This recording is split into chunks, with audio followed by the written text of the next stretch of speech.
اعوذ باللہ من الشیطان الرجیم، بسم اللہ الرحمن الرحیم۔ تاریخ: لیڈی ریڈنگ اسپتال، پشاور۔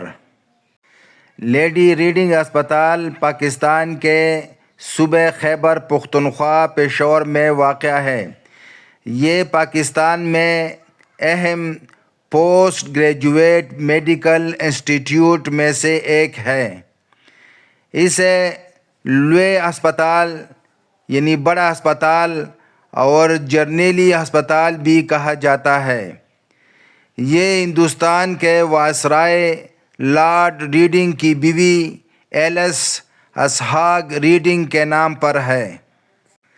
لارڈ ریڈنگ برطانوی سیاستدان اور وائسرائے ہند لبرل پارٹی کی طرف سے پارلیمنٹ کا رکن منتخب ہوا۔ 1911 عیسوی میں اٹارنی جنرل بنایا گیا اور 1913 عیسوی سے لے کر 1921 عیسوی تک چیف رہا۔ 1921 عیسوی میں ہندوستان کا وائسرائے ہو کر آیا اور 1926 عیسوی میں ریٹائر ہوا۔ لارڈ ریڈنگ کا اصل نام روفس ڈینیل آئیسیکس تھا اور ہندوستان میں پہلا یہودی وائسرائے تھا۔ جب 1924 عیسوی میں اپنی بیگم لیڈی ایلس اسہاگ ریڈنگ کے ہمراہ پشاور کے دورے پر آئے تھے۔ ان کا قیام قلعہ بالا حصار میں تھا۔ لیڈی ریڈنگ ایلس اسہاگ ریڈنگ قلعہ بالا حصار سے شہر کا نظارہ کر رہی تھی اور شہر کی سیر کی طرف مائل ہو گئیں۔ اس نے شہر دیکھنے کی خواہش کا اظہار کیا۔ اس کی خواہش کی تعمیل میں گھوڑا مہیا کیا گیا اور وہ شہر کی سیر کے لیے نکل کھڑی ہوئی۔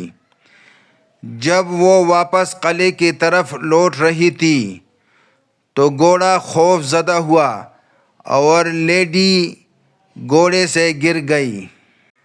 اس کے نتیجے میں لیڈی ریڈنگ کو چوٹیں آئیں۔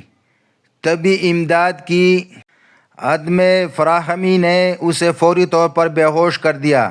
اسے فوری طور پر ایجرٹن اسپتال پہنچایا گیا جہاں طبی سہولیات قلیل تھیں جو لیڈی ریڈنگ کے چوٹوں سے نمٹنے کے قابل نہیں تھے، جس کی وجہ سے اسے رائل آرٹلری اسپتال منتقل کر دیا گیا جسے اب کمبائنڈ ملٹری اسپتال یا CMH پشاور کہا جاتا ہے، جہاں ان کا مناسب علاج کیا گیا۔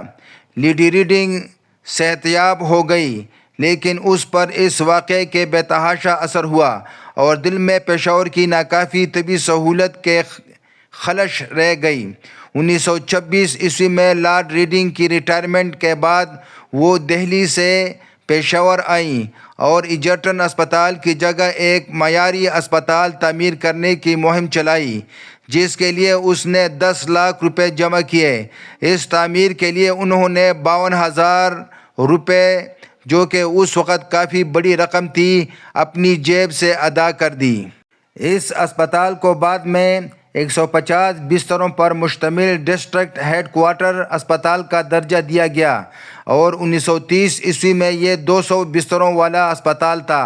خان بہادر عبدالصمد خان اسپتال کے پہلے میڈیکل سپرنٹنڈنٹ بن گئے۔ محمد ایاز خان 1973 عیسوی میں اسپتال کا پہلا ایڈمنسٹریٹر مقرر ہوا۔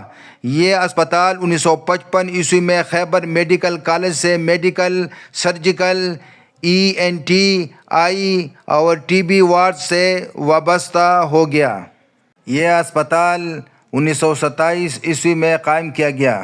ایک اندازے کے مطابق یہ روزانہ 5,500 مریضوں کو دیکھتا ہے اور حادثات اور ایمرجنسی ڈپارٹمنٹ میں کیجویلٹی کیسز کی تعداد 2,500 یا 3,000 سے زیادہ ہے۔ یہ اسپتال لیڈی ریڈنگ کا یہاں کے لوگوں کے لیے ایک تحفہ ہے۔